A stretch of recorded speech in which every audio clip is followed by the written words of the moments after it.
Olá, que tal? Seja muito bem-vindo ao Saúde e la Produtividade. Com este podcast que agora é hablado em portunhol, porque tenho um assunto muito interessante. Vamos falar hoje sobre hipnose. Isto que você vê não é uma maçã, é uma cebola. Tu estás hipnotizado. Então, não dorme, não vindo dormindo, que vai começar o Saúde e Produtividade com hipnose. Depois da vinheta.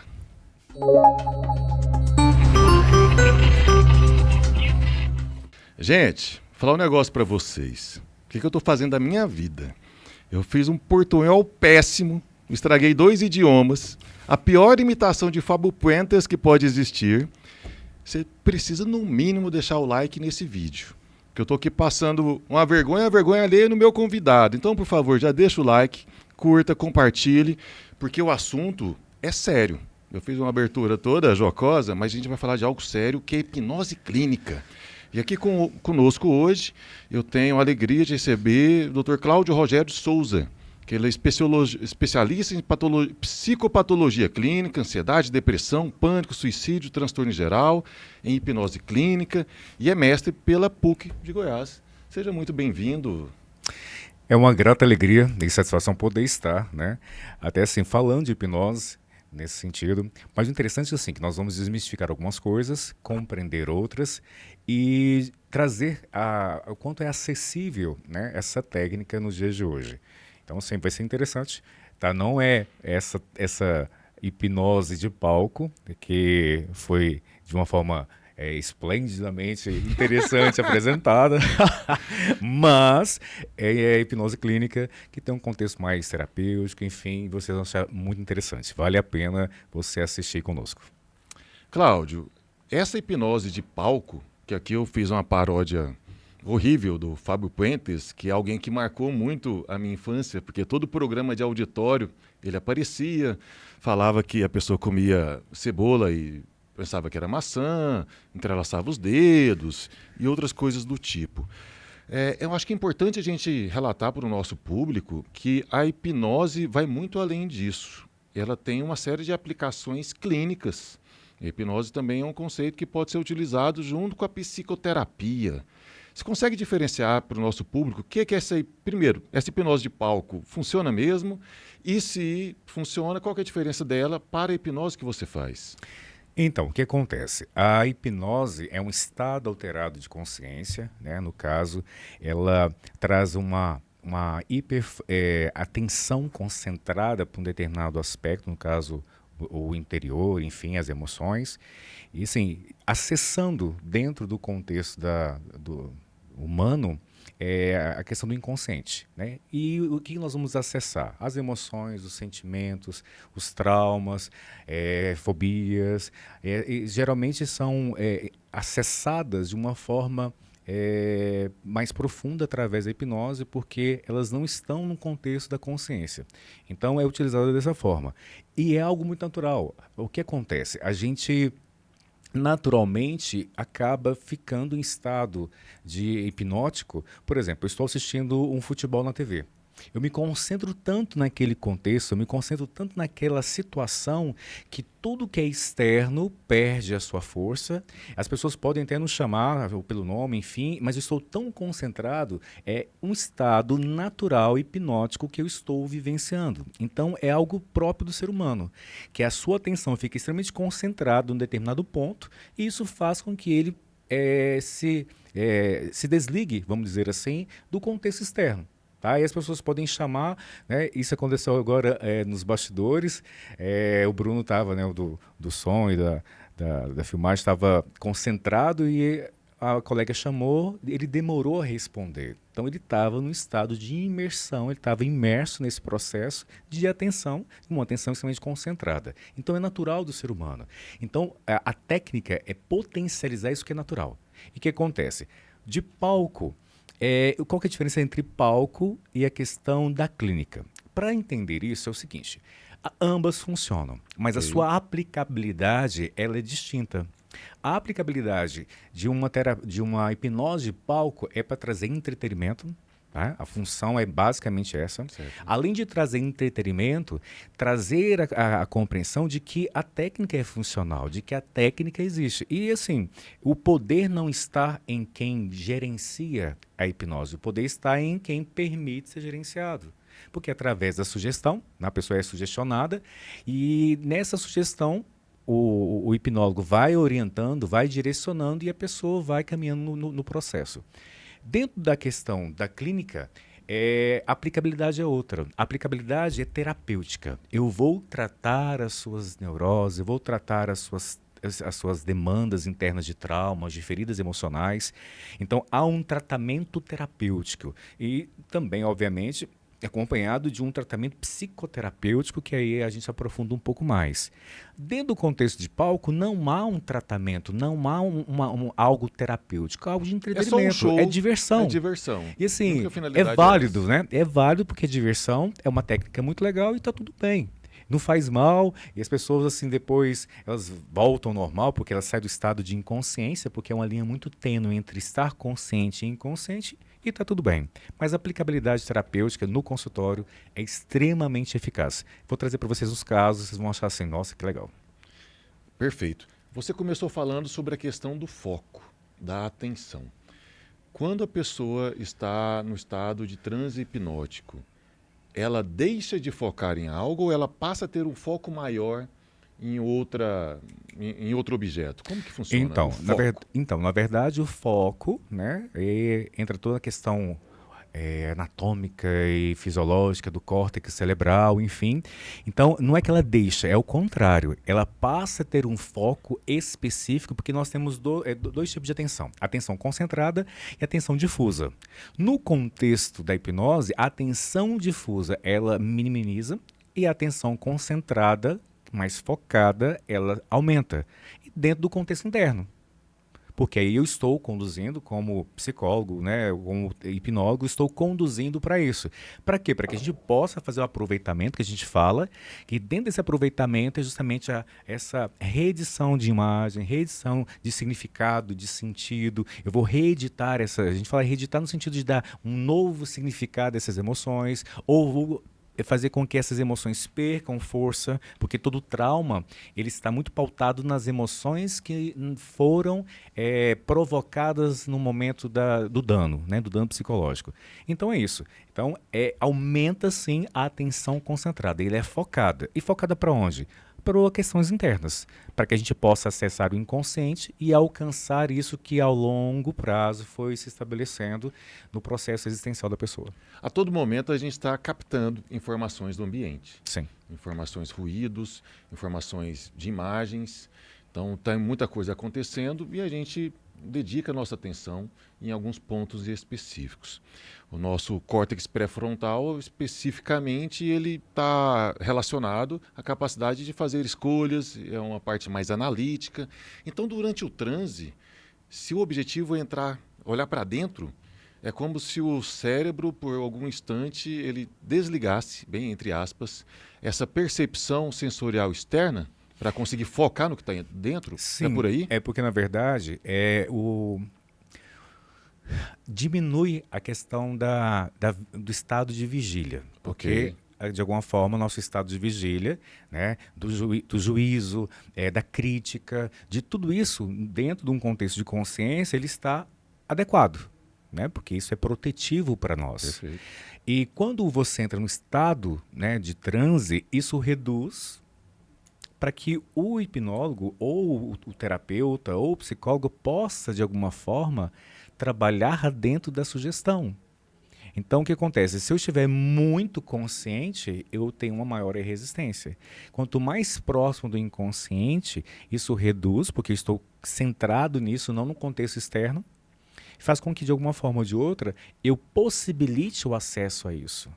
Então, há uma redução da crítica, do estado de vigília, no sentido, né, você não fica tão na defensiva, tal. Por isso que é funcional. E uma coisa que é interessante, o que trabalha a hipnose? A hipnose trabalha tanto com aspectos reais e principalmente com aspectos imaginários.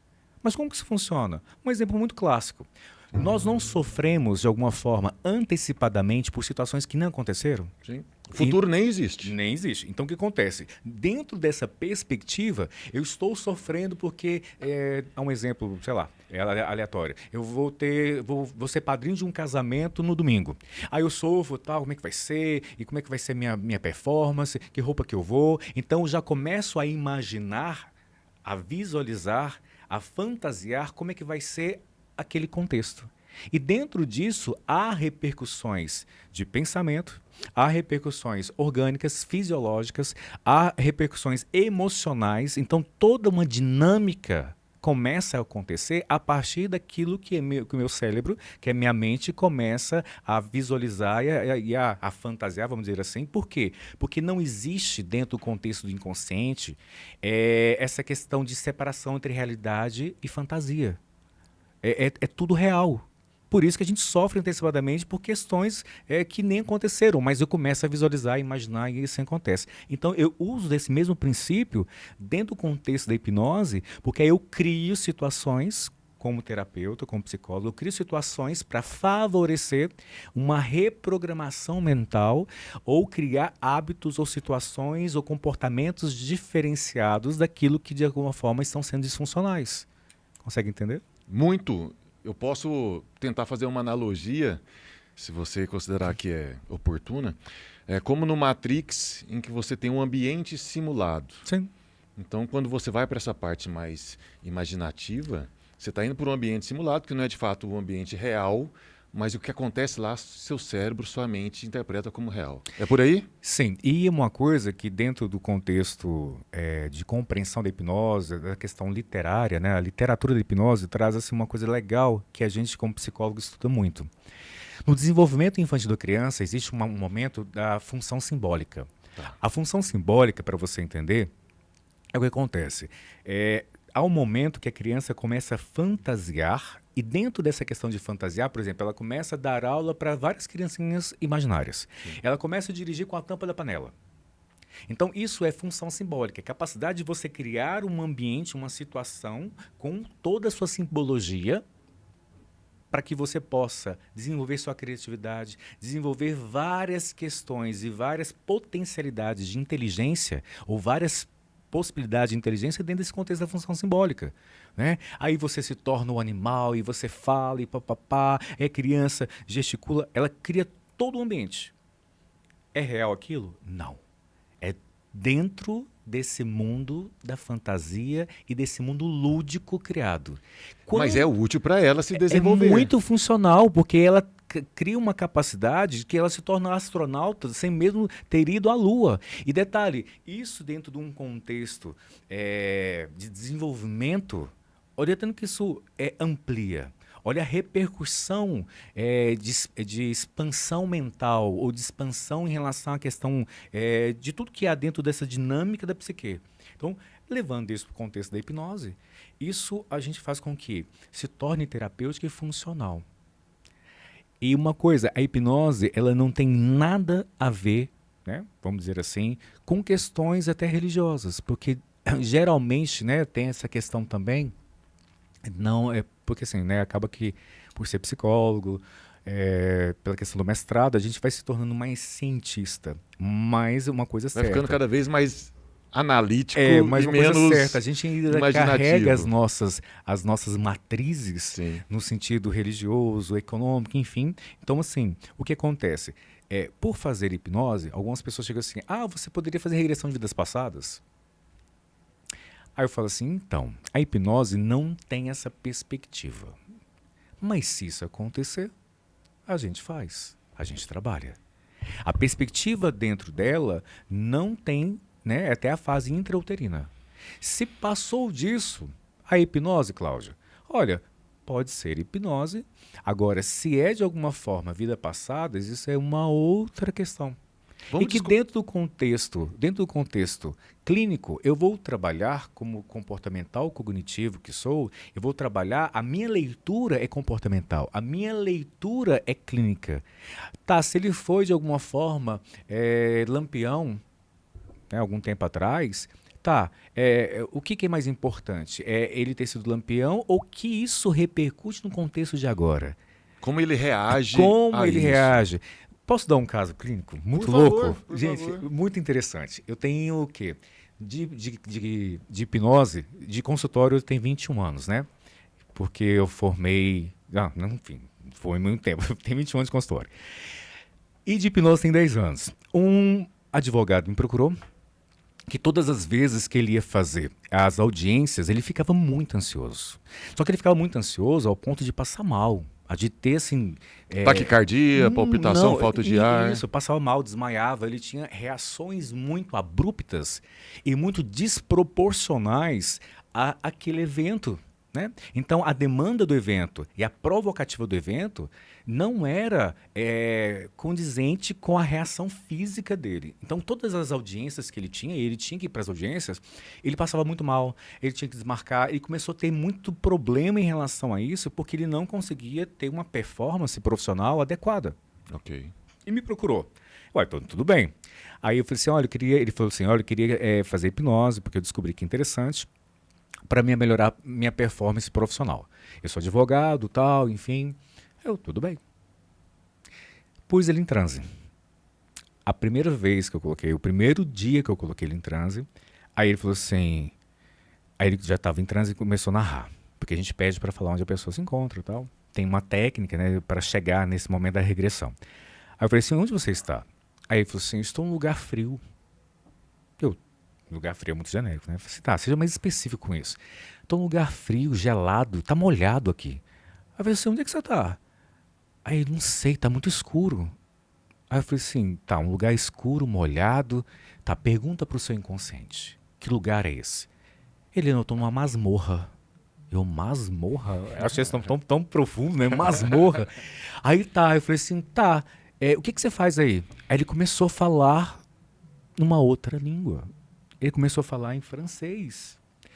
E começou a falar em francês, merci. Eu falei assim, não, calma, muita calma nessa hora, porque Mas ele falou francês ou falou igual espanhol, igual eu falei no Não, início? falou Esse portunhol pelo que eu escuto, arrebentado. né? Pelo que eu escuto, era francês. Aí eu falei Legal. assim, calma, eu preciso que você fale com a língua que eu entenda. Tá, onde você está? Estou numa masmorra, tal, qual que é o seu nome?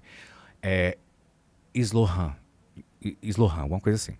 Aí eu falei assim, Islohan, eu descreva como é que você está. Ele foi descrever, ele estava com farda, ele estava com uniforme, com o símbolo da flor de lótus, ele foi colocando tudo e papapá. Eu falei, o que você está fazendo aí? Ele, hoje é o meu dia da minha sentença. E o dia da sua sentença, ele é a minha sentença de morte. E eu estou muito, muito apavorado. Ele começou a chorar, começou a passar mal. Eu falei assim, tá, e então vamos mudar isso. Tá, você não tem como sair daí, senão não tem como, estou algemado, amarrado, enfim, e a minha sentença é daqui a poucas horas.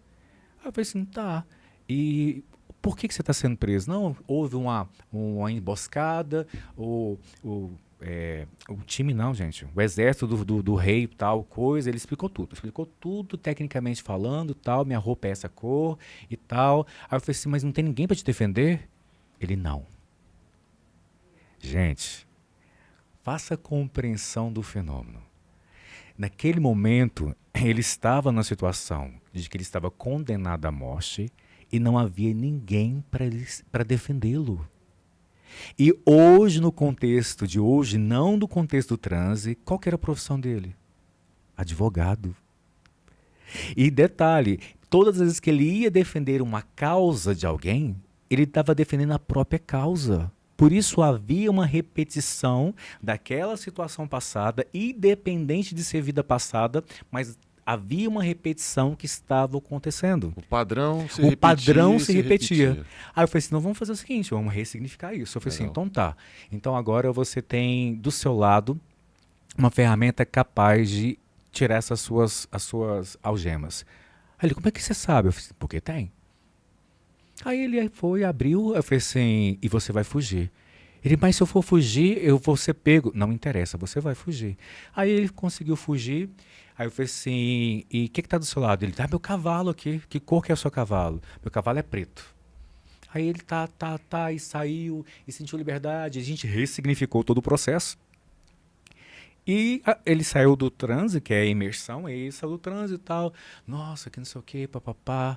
Aí eu estou sentindo bem e tal. E aí a gente tem algumas técnicas e algumas ferramentas para verificar o estado emocional de antes e o estado emocional depois. E ele saiu ótimo. Menino, na outra sessão. E para mim, assim, tudo bem, né? Sei lá, foi para sei lá que vida e voltou. E para mim, eu trabalhei o contexto. Quando ele volta na outra sessão, ele tinha feito uma pesquisa na internet. Ele tinha feito uma pesquisa no Google de todas as informações que ele lembrava do transe. O uniforme, o nome. Só que detalhe, como para mim era mais importante ressignificar, o que acontece? Eu não entrei em alguns detalhes. Por exemplo, o uniforme dele realmente era do pessoal do rei, não é da equipe, mas é como se fosse de elite. Ok. E houve realmente, aí dentro desse contexto, ele viu a questão histórica, ele trouxe toda a questão histórica para mim. E falou assim, Cláudio, até o nome era como se fosse hoje José. Então o nome era muito comum, a roupa que eu descrevi para você, a flor de lótus, tudo tem um sentido. Historicamente, tudo que eu disse para você é real. E aí, o que eu faço? Foi assim, não, nós já fizemos. Aliás, mas esse negócio de vida passada, eu não acredito nisso, eu sou católico. Foi assim, não há necessidade de acreditar. O que nós trabalhamos foi o seu conteúdo emocional. Questões religiosas, por nosso contexto terapêutico, é irrelevante. Sim. E detalhe, como é que está agora as sessões? Nossa, eu fui em 2 sessões lá no júri e tal, eu consegui defender, e assim, eu me senti tão comunicativo e não passei mal. Então foi funcional. E está tudo bem. Cláudio, interessantíssimo. Vamos lá, abriu uma série de caixas na minha cabeça Lá agora, vem que só ele. com hipnose para a gente resolver. Mas a gente falou aqui sobre regressão. Independente da crença religiosa de cada um, até porque a gente não sabe, né, o que vai ter após a morte, a gente tem uma expectativa, cada um com o seu credo, mas vamos partir do pressuposto em que não há uma abordagem religiosa, mas numa regressão como essa que você fez, uma pessoa relatou alguma condição relacionada a uma vida passada. Uhum. Isso parte de uma imaginação dela, de um conjunto de memórias, e ela cria isso, talvez, como você citou, de uma criação que ela fez ainda na época de infância, porque como que o cérebro acessa essa informação. Vamos considerar que não foi de uma vida passada, mas como que essa informação está presente no cérebro dessa pessoa? Então, o que acontece? São várias respostas a serem apresentadas na sua pergunta. Tá. Pode ser várias coisas, dependendo da linha teórica. Por exemplo, a gente poderia colocar então, de acordo com Jung, que isso poderia ter sido acessado de acordo com os nossos arquétipos. Né? Então, sim, de acordo com os arquétipos, haveria naquele momento uma possibilidade. De acordo com a questão da psicologia em relação à constelação familiar, que é uma outra abordagem, poderia ter sido um trauma transgeracional. E isso é muito linkado também à questão de Jung. Pode ser várias coisas, e pode ser até, de fato, um fenômeno religioso, um fenômeno da metafísica, que ele foi lá e aconteceu o que ocorreu. Então, assim, pode ser várias coisas, e não dá para eu dizer para você qual que é a epistemologia disso. Okay. Então, várias teorias ou vários autores, né, até clássicos, vão trazer para nós uma resposta. Mas o que é interessante dentro disso? O interessante dentro disso, independente dessa pode ter sido até a fantasia do inconsciente dele. Ele fantasiou para poder acessar determinadas coisas e concretizá-las para que, de alguma forma, concretizando essa fantasia, ele pudesse ter acesso a questões emocionais. E questões emocionais traumáticas, entendeu? Então, assim, independente do que seja, o mais importante dentro do processo da hipnose, do processo terapêutico, é trabalhar as emoções que estão ali. É trabalhar esses traumas que estão ali. É trabalhar, fazer o aproveitamento disso tudo e dar um sentido e um significado diferente. Porque são essas coisas que estão, de alguma forma, limitando a performance dele e, de alguma forma, a evolução dele, né, a possibilidade dele se ampliar naquilo que ele se propôs a fazer, que é o trabalho. Então, assim, por exemplo, não é religioso, não é uma questão espiritual, a hipnose, não. No sentido de eu né, a minha pessoa, eu como psicólogo, como terapeuta, provocar isso. Mas se isso acontece naturalmente, se isso espontaneamente vem, qual que é o problema disso? Poderia ter, né? Eu tenho um caso também de uma paciente que ela chegou com fobia, que é outro caso assim, muito, muito louco. Ela chegou com fobia. Eu tenho fobia de sapo. Fobia de sapo, sério? Mas sapo é uma coisa tão comum, tão assim, incomum, você não vai achar sapo no lugar. Mas quem Não é um tem, grande problema. Mas quem tem a fobia o persegue. Então ela dizia assim, onde eu vou tem sapo. Gente do céu, como que é isso? Porque eu vou em tanto lugar, eu nem vejo sapo. Mas Muita amiga minha fala isso, sabe? Sim, Elas procuram um príncipe, mas só encontra sapo. Aí já é uma outra pauta, uma pauta mais amorosa. O que acontece? Aí eu falei assim, tá, lembrando que geralmente fobias têm a ver com traumas. Sim. Aí tá. É isso que você quer trabalhar? Quero, porque isso me incomoda muito. Eu fui agora em Caldas Novas, encontrei sapo. Eu falei, gente, é tal da atenção seletiva, né? Vou comprar um carro, aí eu vejo só aquele carro. Aí eu tô grávida, só vejo coisa de criança. No caso, a fobia, ela só via sapo. Então tá bom, pus ela em transe. Onde você está? Eu me encontro agora num lugar escuro. Lugar escuro? Tá, o que você está fazendo aí? Aí começou a chorar. Tá escuro, tá molhado e começou a chorar compulsivamente. E tem uma técnica chamada a gente faz a dissociação. Eu falo assim, flutue até o teto e assista daí de cima a cena. Então, nesse momento, eu desassocio e faço com que ela se distancie do fenômeno traumático. Enxerga em terceira pessoa o que está acontecendo. É como se estivesse assistindo um filme. Aí ela falou assim, nossa, eu tô vendo agora. Aí ela parou de chorar e como observadora e como assistindo a cena, ela ficou mais confortável. Aí tô assistindo, tô vendo agora. Nossa, uma criança de 12 anos. O que essa criança de 12 anos está fazendo? Ela tá num banheiro. Nossa, ela tá num banheiro molhado, sujo, escuro. O que ela faz aí? Aí ela começou a chorar, tem um velho. Eu tenho um velho? Tem um velho. Nossa, coitado. Ela fez ânsia de vômito e naquele momento ela vomitou ao lado, em cima de um sapo. O que aconteceu? Na verdade, ela tinha acessado um abuso, uma violência sexual dela, né, para com ela, de um idoso que estava, de alguma forma, vomitou do lado e do lado e onde havia um sapo. Naquele momento, inconsciente, apagou todo o trauma, esqueceu, gera uma amnésia infantil, gera essa até para proteção. Como proteção do seu estado mental, do seu estado emocional, da sua saúde mental, e aí virou só o quê? Só a fobia. Só que detalhe, quando você acessa, aí, amigo, veio tudo à tona. Sim. Aí veio tudo à tona, existia trauma de sapo? Não mais, só o trauma. Então a fobia de sapo deixou de existir, mas veio o trauma do abuso.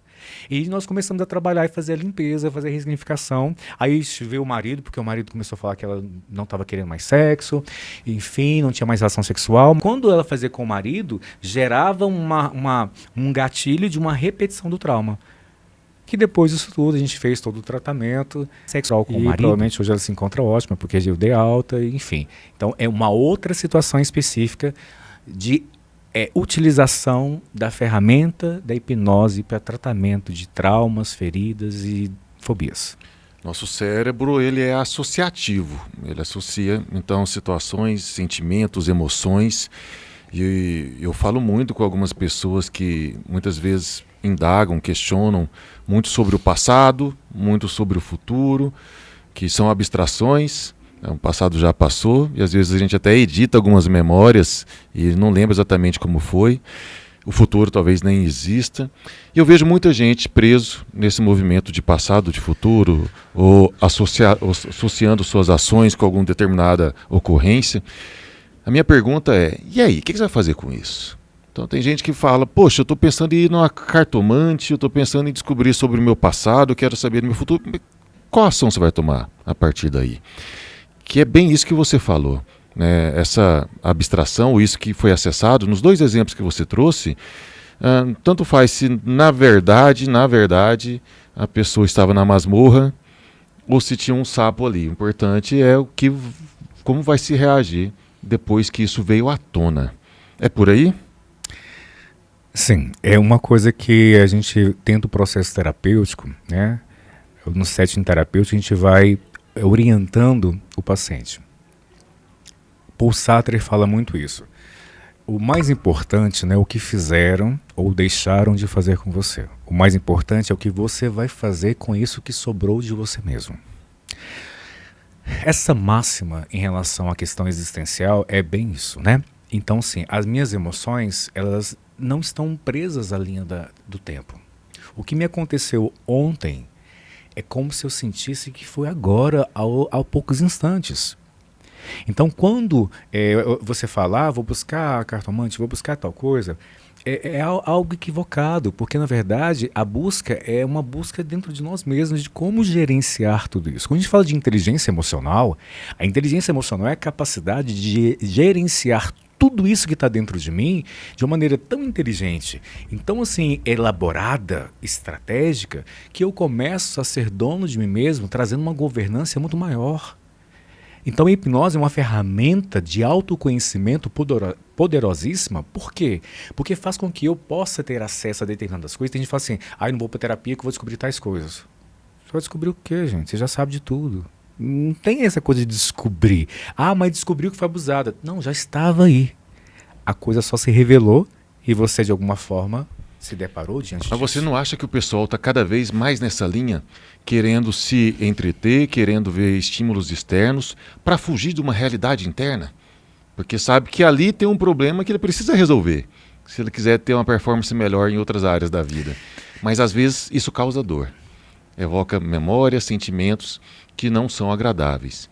E ele prefere se entreter, né, ficar à base de ópio, nem que seja um ópio mental, se eu posso chamar assim, para não ter contato com aquele movimento que lhe causa dor. Então, o que acontece? Esse exercício, esse labor que eu falo do autoconhecimento, ele tem um preço, Sim. Assim como todas as coisas. E o preço pode ser de uma dor, né? Eu até falo para meus pacientes assim, existem dois tipos de pessoas, as que sofrem de uma vez ou as que passam a vida inteira sofrendo. Que tipo de pessoa você quer ser? Porque quando a gente faz o processo terapêutico, a dor é inevitável, mas o sofrimento é opcional, eu vou querer sofrer ou não, porque aí eu vou tratar isso, eu vou ter acesso a isso, eu vou enfrentar isso de uma maneira honesta, verdadeira. Mas a gente vive num contexto social, de um fenômeno social, que acontece o seguinte, a gente está sempre querendo optar por zonas de conforto, ou áreas de conforto. Então, quando vem algo que é desconfortável, tanto isso que apavora muitos pais, é o fato da criança chorar. Hoje eu tenho um amigo pediatra, ele fala assim que os pais ficam apavorados quando vê um desconforto da criança chorando. Aí quer fazer alguma coisa, dá um analgésico, enfim. Então nós temos muita dificuldade de lidar com a dor. Então o que a gente caminha? A gente caminha para essas distrações externas. E essas distrações externas a gente coloca dentro do processo terapêutico, que são compensações, que são de prazer imediato, mas que de uma forma é a possibilidade momentânea de tirar o desconforto, de tirar a minha dor, de tirar o meu ambiente emocional negativo, para que eu possa sobreviver a esse caos chamado viver. Vida. Mas quando essa compensação ela vem como uma recompensa, um retorno positivo, eu creio que isso é muito válido. Agora, tem muitas pessoas que vivem dessa compensação. Então, mas esse enfrentamento, ele vai acontecer em algum momento. Sim. Né? A gente só busca ajuda, só busca mudança, só busca esse autoconhecimento, só busca transformação quando a dor nossa é muito maior do que o ganho secundário que a gente tem. Então, sim, há um desconforto, mas ele só vai me perturbar quando estiver doendo muito. Enquanto está doendo, ok. E aí a gente é tão custoso, não ia trazer outra palavra, mas acho que a gente é tão safado, como diz o outro, que a gente acaba se adaptando a determinadas dores, acaba se adaptando a determinadas situações que são a pedra no sapato, mas não, tudo bem, e a gente vai fingindo, a gente vai ficando em meio a tanto escombros emocionais, até de fingimento, a gente finge, e a rede social está para dizer isso, eu até coloquei no meu Instagram, a gente está tão tomado de coisas que trazem um fingimento funcional que está tudo bem. Mas chega uma hora que se você não para, a vida te para. Chega uma hora se você não enfrenta, a vida te enfrenta. Chega uma hora se você... Então, assim, não há como fugir disso. O processo existencial, a gente pode correr o risco de dar voltas e dar voltas. Mas chega uma hora que não tem como mais. Seja porque ou por uma saúde, ou pela falta dela, seja por uma perda, seja até pela idade. Chega uma hora que... Por que a gente fala da crise da idade? Caracas, eu olho para a minha idade. Hoje eu tenho 50 anos. Olho para a minha idade. Desculpa interromper. Olha para face do nosso convidado. Você acha que ele tem 50 anos? Escreve aqui nos comentários. Escreve aqui nos comentários. Vou fazer 51. Se eu chegar aos 50 anos, já estou feliz. Se eu chegar com a cutis boa, assim, com a cara de 10 anos mais novo, aí eu venci na vida. Então, talvez seja essa questão de sempre prezar pela questão da saúde mental. Porque a gente sabe que preocupação envelhece, a gente sabe que angústia, né, depressão, todas essas doenças emocionais e mentais, elas acabam nos envelhecendo, porque é um gasto de energia constante, contínuo e persistente.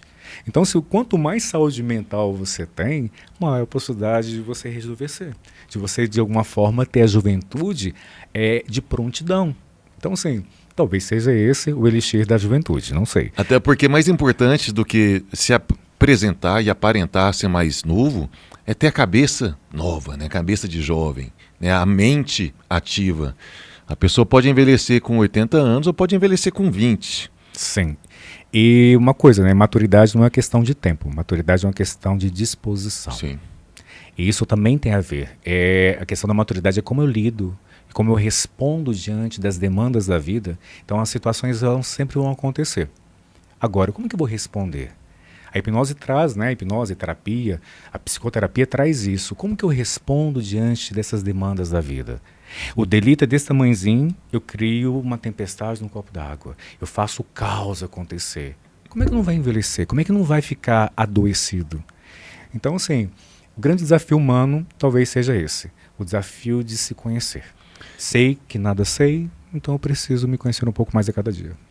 Eu conversava tempos atrás aí com a Tatiana de Andela. Alô, Tati, quero você aqui, palestrante. E ela contava que certa vez a vida dela estava muito difícil, ela estava começando na vida profissional e as coisas não fluíam, os projetos dela não iam para frente.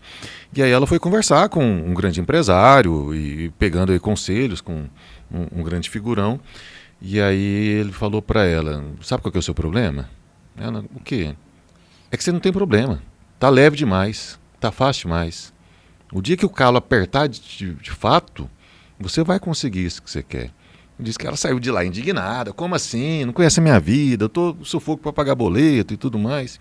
E tempos depois ela ressignificou isso, interpretou melhor essa informação. E ela percebeu realmente que ela estava numa zona de conforto. Isso fez com que ela, né, tomasse outro tipo de atitude, com base numa fala que foi um gatilho para ela olhar para dentro e mudar um pouco o seu comportamento. Como que essas pessoas que evitam as frustrações, evitam essa dor, evitam se conhecer para não ter contato com esses momentos de dor, como que a gente pode ajudá-las? Eu entendo que depende muito delas, ou talvez só delas, mas como uma pessoa pode ajudar um ente querido a levar ele a dar mais um passo em prol do autoconhecimento para a própria melhoria?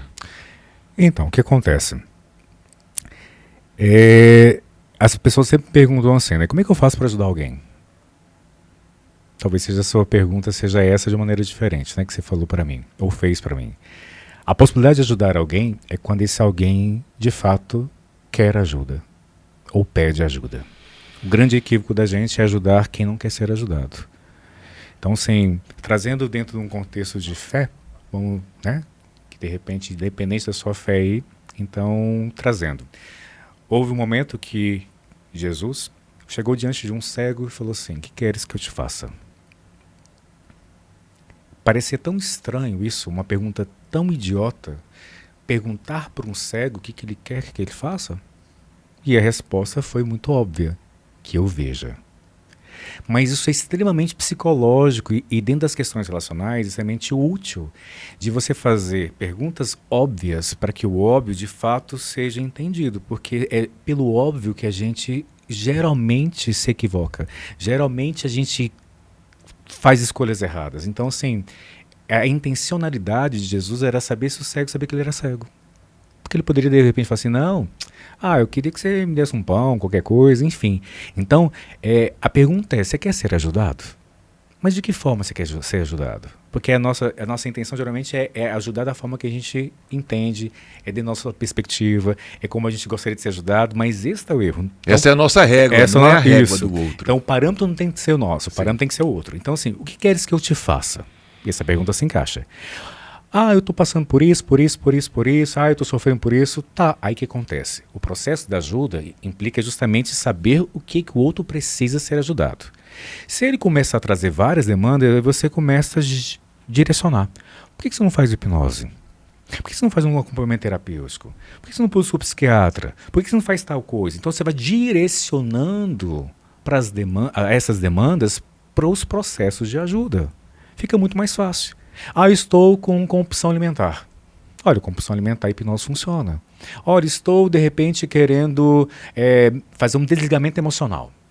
Eu me envolvi com uma pessoa muito tóxica, parará, isso acontece muito com consultório. Eu queria fazer desligamento. Dentro da hipnose a gente faz desligamento emocional. O que a gente faz? Faz com que as emoções deixem de ser emoções. Por exemplo, a gente é tão bobo, oh meu Deus, não é bobo, mas é falta de conhecimento. Duas coisas nos ligam ao outro, o ódio e o amor.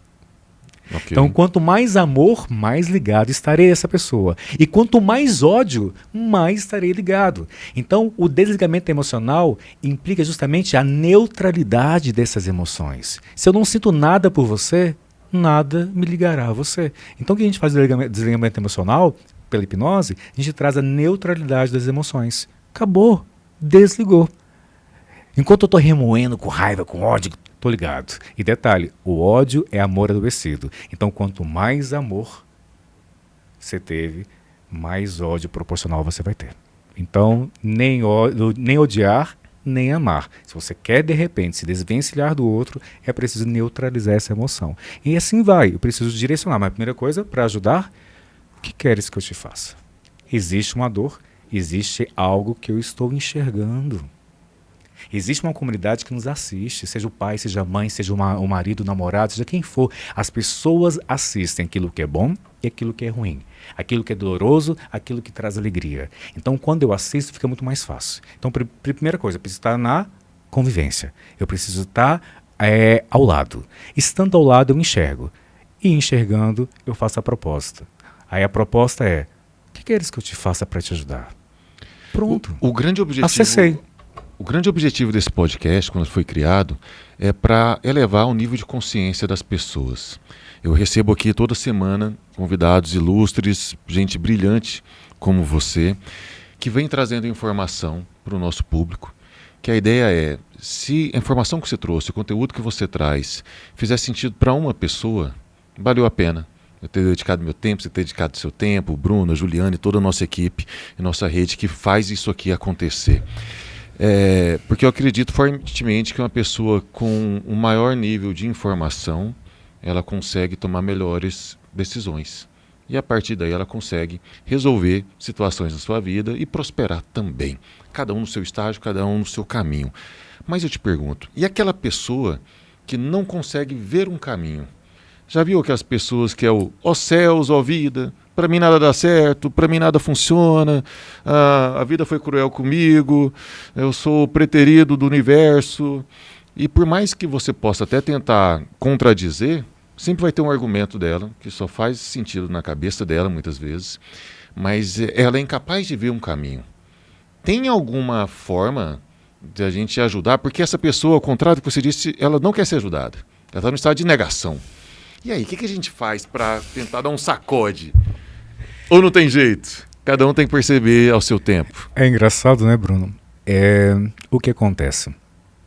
Você vê que nós que estamos numa condição de ajudar, a gente fica muito numa angústia particular de querer fazer algo. E a gente que é da área da saúde, eu como psicólogo, inicialmente eu tinha muito essa angústia que você hoje está trazendo como né, situação. O processo de ajuda, ele vai se deparar com pessoas que não querem ser ajudadas. com pessoas que estão dentro de um contexto da psicologia que nós chamamos de desamparo aprendido. Ok. Ela entendeu que tudo e qualquer coisa que ela faça não vai tirá-la daquela situação. E isso a gente chama de desamparo aprendido, que é muito característica da sintomatologia de quem está na depressão profunda. Então, o que acontece? Para ajudar essas pessoas, tem duas coisas. Primeiro, se ela não consegue ver caminho ou saída, né, que vai ajudá-la, ela precisa então entender as consequências e a situação no qual ela está vivenciando. Eu acho que não vai adiantar nada, mas espera aí, tal coisa aconteceu. Eu começo a sinalizar para os resultados ou para a falta de resultado que está ocorrendo. Então, é uma forma Perfeito. de ajudar. Então, mas tô bem desse jeito. Como você está bem? Você não come mais. Aí eu começo a descrever, eu faço uma descrição do que está ocorrendo. Porque atitudes não mentem, né?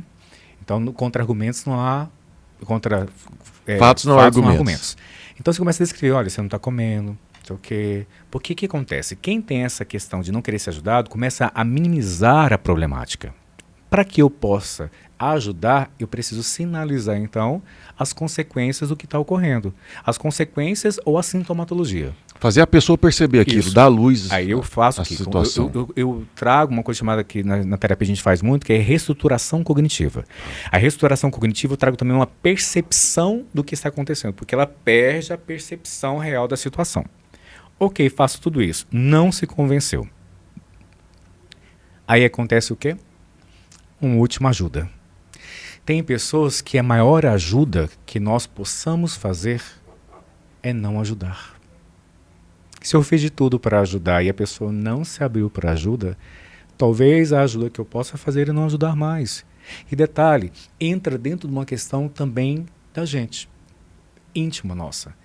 Porque a gente quer ajudar, a gente quer ser útil, a gente quer... Às vezes o outro não quer isso, e detalhe, é uma escolha dele. O outro escolhe não querer. E eu tenho que ser extremamente sensível a entender o limite e o desejo do outro. Porque se eu também não... Se eu atropelar isso, se eu desrespeitar isso... Tá, mas que tipo de ajuda é essa? Então, assim, o processo de ajuda, ele é belo e ao mesmo tempo assustador. Porque quando eu chego no limite da ajuda, é não ajudar. E às vezes, o não ajudar talvez seja a única possibilidade dessa pessoa entender. Porque quando gera o abandono, a dor é tão grande, porque você fica insistindo, insistindo, insistindo. E o excesso de insistir para ajudar, eu trago uma atenção que às vezes não tinha. Então, ela não vai querer ser ajudada e não vai permitir ser ajudada, porque se ela, na cabeça dela, entender que, então me ajuda, a atenção sua perde. Porque enquanto você está insistindo para ajudar, você está dando um ganho secundário de atenção, de cuidado, acima do normal, porque é preciso ser feito isso. Aí ela às vezes não cede. Mas quando você não ajuda, você lava as mãos, talvez seja a única possibilidade. Então, Poxa. até o fato de não ajudar é uma ajuda. Com certeza. E tá tudo bem. Muito boa a resposta. Muito boa. Estou aqui refletindo, tá? Estou aqui refletindo. E até que ponto, né, também é uma reflexão minha agora, até que ponto essa minha sede de ajudar também não é um egoísmo. Talvez não seja. Talvez seja o que acontece. As nossas atitudes, elas na verdade são confissões de determinadas coisas que nós passamos. Lembra do advogado? Um advogado se tornou advogado porque naquele momento ele não tinha ninguém que pudesse defender a causa dele. Então ele criou em si uma possibilidade técnica, uma formação, uma graduação para que ele pudesse defender. Ele se tornou advogado. Isso é muito funcional. Sim. Então, geralmente, pessoas que ajudam de maneira demasiada é porque em algum momento da sua vida não tiveram a ajuda que precisavam. É uma compensação. Sim, uma compensação e uma releitura da própria história. Ok. É como se eu estivesse salvando, como se eu estivesse ajudando aquela pessoa, mas naquela pessoa é uma projeção de mim mesmo. Não é egoísmo. É uma tentativa equivocada de um resgate da gente. E o caminho é outro, é olhar para dentro. sempre excesso de altruísmo aproxima e atrai aproveitadores. Ah, sim. Então, nem de mais, nem de menos. O grande desafio humano é o equilíbrio. Por isso o processo da terapia, por isso a questão da ferramenta da hipnose. O grande desafio humano é encontrar equilíbrio em todas as coisas. Gente, não é fácil, né? E hoje você usa a terapia da hipnose junto com o processo clínico terapêutico da psicologia. Convencional, isso. Como que você junta, você une as duas práticas, as duas filosofias de trabalho? Bom, então, depende da demanda do paciente, né? Eu tenho pacientes que são bem específicos. Eu tenho pacientes que fazem 2 vezes na semana. Tá. Fazem hipnose e fazem terapia convencional através da comportamental cognitiva.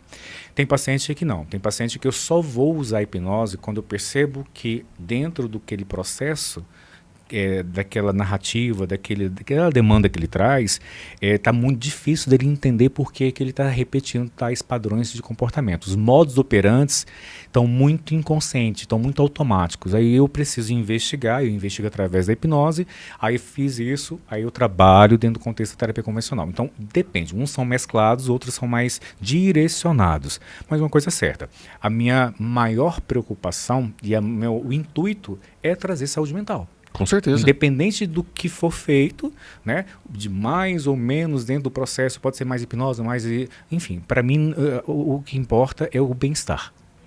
E eu imagino que tanto na TCC quanto na hipnose, você trabalha na ressignificação daquele sentimento, daquela ação, daquela situação que ocorreu. São dois caminhos diferentes que levam ao mesmo fim. É por aí? São várias técnicas, né? Okay. Tem a ressignificação, tem a reestruturação cognitiva, né? Porque às vezes nós temos linhas de pensamentos, linhas de raciocínio equivocados, né? Então eu faço uma forma de pensar diferente. Existe um termo técnico, só que é muito americanizado, que eu evito, né? Que é o mindset, que, enfim, mas é uma forma pensar de forma diferente, okay, né? Mudar a atitude mental. Essa mudança de atitude mental é feita. Então, sim, são várias técnicas utilizadas para isso. A hipnose, a gente trabalha, obviamente, dentro da regressão, com ressignificação, com reedição de imagens, de significado, enfim, é uma técnica mais provocativa nesse sentido. Mas dentro da TCC tem vários, tem roleplay, tem outras técnicas que a gente utiliza. Igual eu falei, vai depender muito da demanda, né? Às vezes a gente faz também os 5 porquês, que é muito comum dentro da terapia. A gente pergunta 5 vezes a mesma pergunta até a gente encontrar a real causa raiz. Isso é muito comum, porque quando você vai fazendo a pergunta, que é uma técnica, né? E você vai aprofundando, a gente chama isso de seta ascendente, descendente, né? Que vai descendo, que é os 5 porquês, e você acaba chegando na raiz daquilo que você precisa. Então são várias técnicas. E dentro da hipnose você trabalha a sugestão, que esse é um tema que sempre gera dúvida.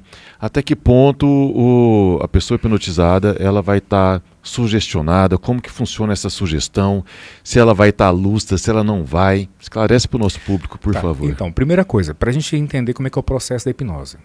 Tem a anamnese, a gente precisa entender a queixa, a causa, a problemática. Depois tem o processo de indução. O processo de indução é a técnica que eu vou utilizar para levar ele ao transe hipnótico. Então, o que acontece? Antigamente, né, porque Freud começou a trabalhar, então vários psicólogos trabalharam, depois foi abandonado, aí voltou com... Enfim, então usava o pêndulo. Pode ser o pêndulo, pode ser... Hoje eu uso... pode ser o relógio. Hoje eu uso a questão da indução, que ela, de alguma forma, não tem como nem refratários ter resistência. Ou seja, todo mundo pode ser hipnotizado? Todo mundo, até os refratários. Os refratários são os mais resistentes. Mas o que acontece? A técnica que eu utilizo de indução para levar o transe é a hiperventilatória. A hiperventilatória, a gente faz com que a pessoa faça uma hiperventilação, né? E nessa hiperventilação, a presença do oxigênio a nível... Hiperventilação que é um estado de respiração diferente. Isso, diferenciado. Perfeito. Então você faz uma hiperventilação. Essa hiperventilação faz com que o oxigênio fique muito presente a nível neuronal. Os neurônios, com essa presença do oxigênio, têm uma vasoconstrição. Eles se aproximam muito com essa presença do oxigênio. Com a presença do oxigênio se aproximando, eles são carregados de carga elétrica da UPUB, que é essa que gera a alcalose. Essa alcalose provoca naturalmente, porque ela vai acionar o sistema parasimpático, enfim, várias coisas, provoca naturalmente a indução ao transe. E depois que eu faço a indução através da hiperventilatória, aí a gente faz o quê? O aprofundamento através do relaxamento, e depois fazemos o aproveitamento, que é justamente as intervenções que precisam ser feitas, e depois eu faço a imersão, que é voltar pro momento de agora. Não existe, não que não existe, você não fica inconsciente, você não entra num sono profundo, até porque se você entrar num estado muito profundo de inconsciência, Você não tem atenção. eu não tenho acesso. E eu preciso ter acesso e você precisa estar o tempo todo comunicando comigo e falando o que está acontecendo. Lógico, você reduz muito o seu estado de consciência mais próximo do estado de inconsciência. Obviamente que tem hipnose de Mesmer, que é o mesmerismo. O que acontece? Ele trabalha com hipnose coletiva. Aí uma outra finalidade. A finalidade, e ele fazia muito na época medieval, as pessoas entravam em tanques, piscinas, todo mundo pelado. Era uma coisa bem diferente, assim. Todo mundo pelado e tal, e ele fazia... Essa hipnose aí tá muito louca. Mas era interessante. Mas enfim, ele fazia isso. Aí, Bruno, ele fazia isso, mas o que acontece? As pessoas aprofundavam muito, só que não tinha acesso de nenhum terapeuta, de nenhuma pessoa para trabalhar terapeuticamente os conteúdos. Era só liberação de neuroses. É o que acontece no ambiente religioso com os pastores. Eles fazem o toque de Charcot, a pessoa entra no estado alterado de consciência muito profundo e começa a soltar as neuroses. Então ela grita, ela chora, ela esperneia, ela roda, ela faz várias coisas porque as neuroses são colocadas de maneira muito abrupta. E depois não fecha isso. Fecha. Fecha? Fecha. Só que detalhe, fecha num momento, mas ela começa a ter sintomatologia de coisas que vieram à tona. Precisa ser encaminhado para o processo terapêutico. Sim.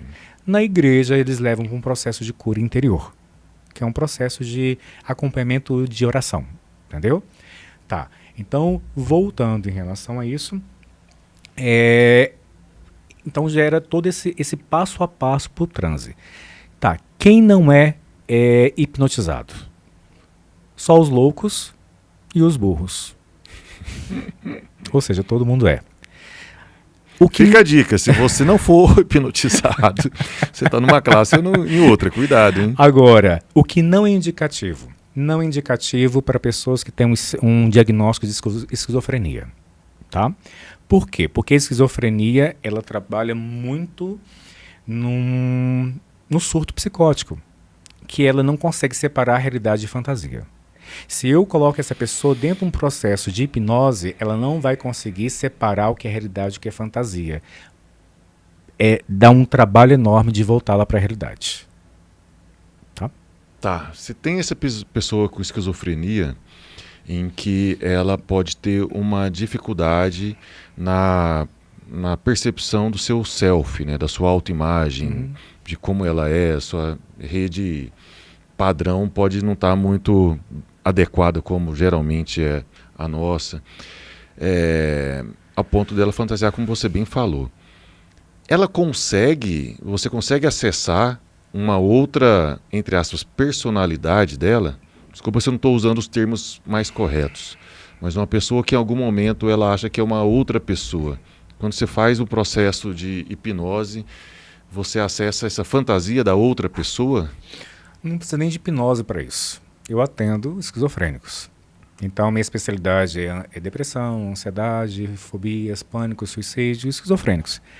Eu não preciso nem entrar num processo de transe Se a pessoa estiver na crise, eu consigo falar com a voz, eu consigo falar com aquilo que ela tá, com aquela outra pessoa, eu consigo. E é preciso fazer o seguinte: dentro da técnica da psicoterapia, eu preciso entrar no delírio do esquizofrênico, seja um delírio religioso, seja um delírio de alienígena, seja um delírio de Napoleão, eu preciso entrar nesse delírio, eu entro dentro do delírio, eu vou dentro desse delírio e depois eu resgato a pessoa para fora do delírio. Não precisa de hipnose, precisa de uma técnica psicoterapêutica boa, madura e experiente para fazer isso. E é preciso fazer isso. Um exemplo da ficção é aquele filme Fragmentado, em que o personagem tem, sei lá, 9, 10, não lembro exatamente, mas várias personalidades. Eu entendo que na vida real não é bem assim. Mas ao você acessar uma, e você entra no delírio e traz ele de volta, e essa uma serve como uma experiência para ele ressignificar ou melhorar alguma coisa na vida real dele?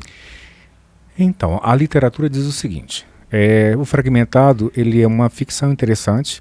Não há possibilidade, assim, dentro da literatura 23, que ele, na verdade, tem 23 personalidades lá. Gente, eu não aguento ser eu, ainda mais se eu fosse 23. Então, e o que acontece? Dentro daquela funcionalidade, é muito difícil gerenciar tudo isso. Porque o que acontece? São 23 personalidades com todas as suas particularidades e complexidades de uma personalidade. Então, assim, chega a ser impossível você ter uma habilidade de gerenciar tudo isso. Dentro da literatura, não sei se são 4 ou 6 que tiveram, né, essa possibilidade, que são as múltiplas personalidades, mas há uma possibilidade de um gerenciamento disso aí. Então, assim, mas o que acontece? O próprio filme traz para nós algumas coisas que são muito, muito da psicologia. Cada personalidade é um trauma ou é funcional dentro do indivíduo.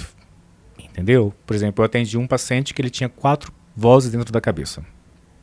E cada voz era uma personalidade. Muito interessante. Ele escreveu um livro, não era muito legal. Assim, mas é uma viagem muito louca. Se não tiver cuidado, você vai no rolê, assim, sabe, na coisa do delírio, que você fala assim, meu Deus, peraí, onde que eu tô? Porque é muito complexo. Mas era interessante, porque cada personagem era um trauma que ele tinha. E era uma denúncia fantasiosa de várias coisas que aconteceu com ele, inclusive abuso. Então, assim, aí você vê lá, né, o perfeccionista no Fragmentado, e todo perfeccionista, toda pessoa que tem toque, ela está o tempo todo denunciando a necessidade de controle do ambiente. Por isso que ela tem os rituais. Então, sim, pensa, 23 personalidades, olha o tanto que tem que ser forte essa personalidade de toque. Ele tem que ter um controle muito grande para conseguir gerenciar 23. Então, tinha que ser muito intenso. Então, cada personalidade daquela tem uma função. E quando a gente vai entrando dentro dessa trama psicológica da psique, dentro do consultório, você fica assim, gente, isso é incrível.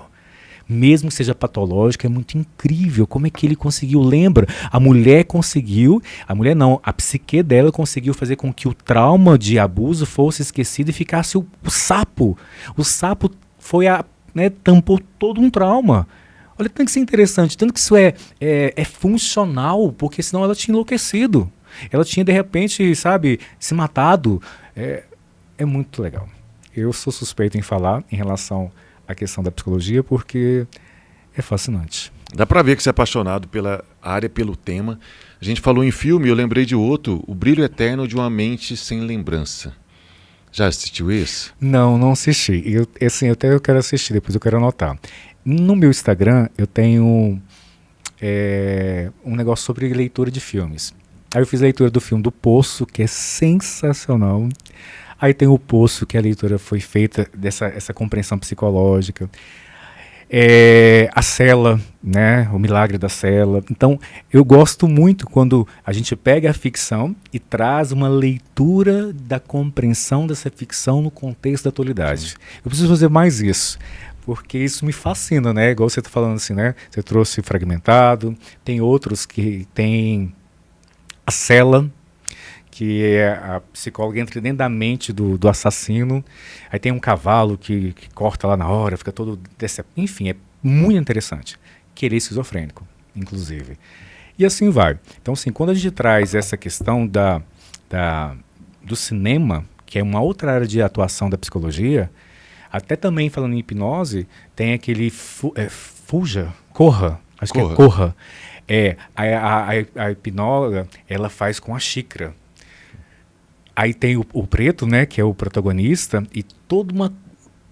É incrível. É incrível. É muito legal. E trabalha com hipnose. Aí minha mãe falou assim, Cláudio, mas isso existe? Eu falei assim, tem. O signo sinal, que é o que você faz o seguinte, você põe a pessoa em transe e você põe um signo sinal. Ou seja, o signo sinal, toda vez que eu fizer esse signo sinal, a pessoa não tem transe.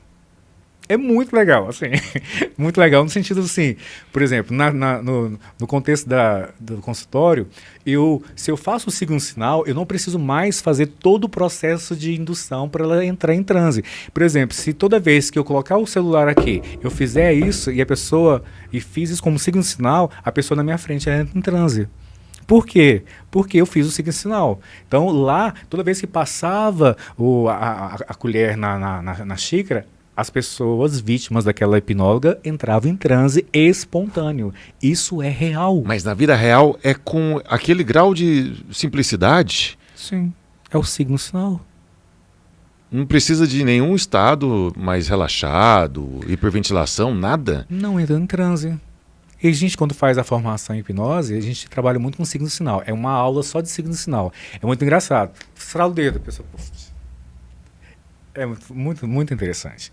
Só que acontece, assusta um pouco, e eu não coloco o signo sinal como uma forma assim de precaução. Porque às vezes, por exemplo, se uma pessoa ocasionalmente fizer isso aqui assim, corre o risco da pessoa entrar em transe num contexto do cotidiano. Então eu não faço, mas isso é real, isso existe. Por isso que o filme trouxe realmente um estudo de hipnose. Eu não faço isso porque eu tenho uma precaução de ficar assim, alguma coisa que eu coloco, mesmo que seja muito específica, mas eu não sei, a vida é tão assim que tem repetições na vida que acontecem assim, gente, né? Então eu evito, então eu faço o procedimento normal, enfim, para não ficar preocupado, gente, se acontecer tal coisa. Eu até pensei que era uma liberdade poética. Que isso era utilizado, como você citou, um instrumento do pêndulo, né, para levar, para levar ao nível de existe, esse engajamento. Existe. Aí você pode fazer, aí até tem na trama que de repente para desfazer o signo sinal, aí tem lá uma forma que ela fez, ele buscou uma outra terapeuta, outro psicólogo para fazer, para ela não ser refém do cara, porque enfim, tem uma possibilidade. Mas é isso. Já que a gente falou de filmes, né, e aí tem vários filmes, como aquele que eu citei, aí podemos puxar para Vingador do Futuro. Eu fiz a análise do Vingador do Futuro. Vanilla Sky. Muita gente te pergunta, te questiona sobre, eu quero esquecer alguma determinada situação. Eu passei por um momento ruim, eu tive um relacionamento ruim, eu queria esquecer essa pessoa, que é o tema do Brilho Eternamente Sem Lembrança. O pessoal te pergunta isso? E se sim, qual que é a resposta? Então, dentro do contexto real e da psicologia, não há como ocorrer esquecimento. Uma vez registrado. Okay. O que eu preciso fazer? Não é o fato de esquecer, é eu mudar o significado dessa lembrança. Então, eu tive um abuso. Eu vou esquecer esse abuso? Tá, eu tenho amnésia. Mas a amnésia vai, de alguma forma, escapando pelos dedos, por fobias, por traumas e por não sei o quê. Aí tem um gatilho da situação, eu faço a questão eu ritualizo de novo a problemática, enfim. Esqueceu? Não, tá lá no inconsciente. Eu não tenho consciência. Esquecimento é outra coisa. Agora, não cabe esquecimento, cabe ressignificação. Sim. Quando eu ressignifico e mudo o sentido, mudo o significado daquela emoção naquele contexto, não precisa nem esquecer. É igual você aprende a lidar com a situação. Aqui, ó, eu tenho essa cicatriz. Essa cicatriz aqui, ó, nem lembro o que foi. Por quê? Porque não tem mais sentido para mim. Mas a cicatriz permanece. Mas eu nem lembro, nem se faz sentido mais. Tipo, sei lá, eu lembro. Não, eu lembro. Foi uma briga aqui de galo, que eu colocava galo pra brigar na minha infância. Não, nem questione, naquela época. Né? Gente, podia. Naquela época. Podia. Eu punha os galos lá pra brigar, mas era no quintal de casa. Não tinha nada a ver com rinha. Aí tá, ele me deu uma esporada. Bem feito. Me rasgou com a espora. Tem até hoje. Tipo, fica a marca, não esqueço, mas isso não me faz sofrer. Entendeu? Então não há esquecimento, há ressignificação. No fundo é como a gente tem que lidar com nós mesmos. E quanto mais eu tento esquecer, eu faço uma metáfora. Uma metáfora ou analogia? As duas coisas. Tudo que eu jogo para o mar do esquecimento, um dia esse mar traz de volta e traz com maior força, arrebentando na margem e de alguma forma trazendo complicações. Então assim, tudo que eu jogo debaixo do tapete, em algum momento esse tapete joga de volta para mim, ou alguém levanta ou acidentalmente. E quem quer esquecer está dizendo para mim, literalmente, que está com dificuldade do enfrentamento. Sim. Porque aquilo que eu quero esquecer é porque eu não quero enfrentar. E não quero enfrentar porque é um estímulo aversivo, é dor. Então, ou eu passo a vida inteira sofrendo, ou eu sofro de uma vez e acabo logo com isso. Eu ouvi certa vez uma frase muito curiosa que diz que a gente passa metade da nossa vida tentando entender quem nós somos, qual é o nosso papel no mundo, o que fazemos aqui. E a segunda metade da vida a gente passa tentando consertar o que a gente fez na primeira. E acaba que a vida é uma eterna descoberta, um eterno autoconhecimento. Então, uma coisa que a gente precisa, dentro desse contexto da maturidade, é entender a questão do tempo. Eu posso acelerar o tempo, ou eu posso desacelerar esse tempo e perder muito tempo. Aí a gente trazendo uma questão religiosa, o povo de Israel ficou 40 anos no deserto. E era tido como povo de cabeça dura. O que acontece? A trajetória real, eles levariam 3 meses apenas para chegar na Terra Prometida. Pela insistência, pela cabeça dura, por todo esse processo existencial que a gente faz conosco mesmo, a gente demora muito tempo para alcançar coisas que são tão próximas e tão óbvias na nossa vida, mas tudo por medo, por resistência, sabe, por maturidade. Caracas, a vida é uma só, quer vivemos bem. Sabe, então assim, aí depois o povo fala assim, psicólogo é muito doido. Não, a gente só é mais resolvido e a gente não tem esses traumas, essas neuroses. E a gente quando fica mais velho também, quando a gente fica mais velho a gente se permite, a gente não está nem preocupado com o que o outro está dizendo em relação a nós. Eu não estou nem preocupado com a sua opinião, porque é sua opinião, não é minha, não diz respeito sobre mim, diz respeito sobre você. Então a gente vai entendendo por quê? Porque o tempo passou. E se a gente não aproveita e não faz com que esse tempo se torne de alguma forma fértil, a gente perde tempo e a vida passa. Poxa, que mensagem bacana. E o tempo está passando acelerado até na gravação desse podcast. A gente já estourou aqui o nosso prazo. Eu tenho mais 1 milhão de perguntas para fazer para você. Então quero te convidar para um outro momento. Se você puder vir aqui, a gente bate mais um papo. E gostaria de te agradecer a sua presença. Foi um papo muito rico. Queria que você falasse, para quais situações que você pode ajudar o nosso público, quais tipos de tratamento, quais tipos de adoecimento ou situações relacionadas à saúde mental, e já fizesse suas considerações finais, passa os seus contatos nas redes sociais, fique à vontade. Então vamos lá. Então, em relação à questão de tratamento, eu sou especialista em psicopatologia, ansiedade, depressão, pânico, todos os transtornos alimentares, enfim, e também trabalho com essa ferramenta magnífica que é a hipnose. Só para você ter uma noção, quem tem hoje pânico, o tratamento é 6 meses para trazer uma qualidade de vida, uma condição de não ter recaídas. Com a hipnose, são 5 a 6 sessões. Então, assim, a gente está falando de realmente de ganhar tempo, de não perder tempo. Então, a ferramenta hipnose, ela geralmente traz um ganho de tempo em relação a isso, né? Então, também abrevia a questão do sofrimento. Então, para diversas coisas eu tenho ajudado, né? Para você conhecer um pouco mais do meu trabalho, então você pode entrar na minha rede social, Hoje, minha rede social mais efetiva e mais expressiva é o Instagram. Então, você vai colocar lá, @dr.claudio ou @Dr. Cláudio. Então, dr.claudio. Você vai conhecer meu trabalho, todo dia eu estou postando, então tem muita coisa de psicologia, enfim, tá? Então, assim, uma possibilidade de ajudar você. Então, faça terapia. Faça com que a sua vida seja muito mais interessante. Faça com que, de alguma forma, também a sua melhor versão venha à tona. A sua performance precisa melhorar como pai, como mãe, como profissional, como ser humano.